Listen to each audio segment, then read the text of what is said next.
Hello, I'm Juan Singleton with the City of Hardeeville. During the month of February, we want to shed light on some of the Black history and accomplishments from those from this area. The one issue that we run into while trying to do these stories is that Hardeeville is relatively young. It wasn't established until 1911. That means the Civil War was already over, and so was the Reconstruction period. The same holds true for Jasper County, which was established in 1912 and taken from parts of Beaufort and Hampton County. But with that said, there's still some great stories that come from this area. In this segment, we will look at preservation of history through saving cemeteries. Some of the headstones in this believed to be Black cemetery date back to the 1800s. It has become the quest of Kathleen DeCourcy to try and save these cemeteries from being lost and to allow family members to pay respect to the departed loved ones. These are particularly African American cemeteries, and those cemeteries were enslaved people that worked on plantations. They were buried in a location somewhere on the plantation. They were not affluent enough to purchase headstones, so many of the times you don't see a headstone out here.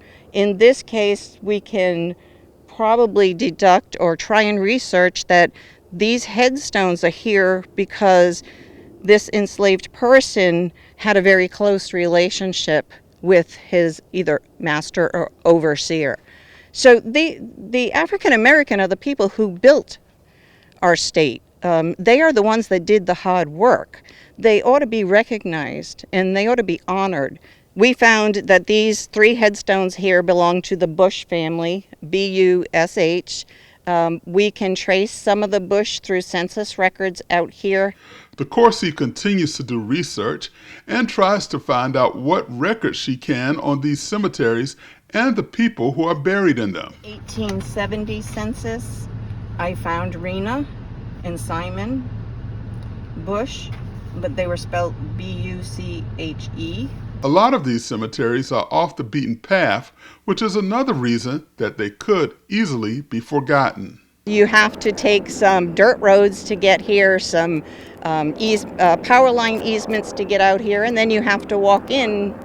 What would you say? We walked in 1/4 of a mile or so into the woods. And we have to remember that when we come out to the African American cemeteries, we have to understand their culture.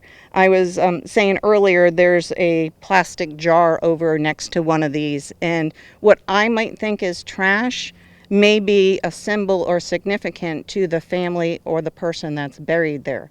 Many times you'll find plates, silverware, cups, something next to the grave, and it has to do with the afterlife. So what I might think is trash is really symbolic to the family and the person buried there. So we have to understand the culture as well. But we need people that have lived out here long term, that are familiar with the families that were out here. Much of this land was Argent Lumber and Union Paper and Bag Company. Then it was sold off after they got done clearing the land for the timber. So somebody out there may have an ancestor here, or somebody in this area may remember the Bush family. And we need them to come forward and share with us the information about that family so that we can bring them proper recognition. So we are looking for anybody that might have information. There are possibly several other cemeteries or burial grounds that may not be marked or have been forgotten about.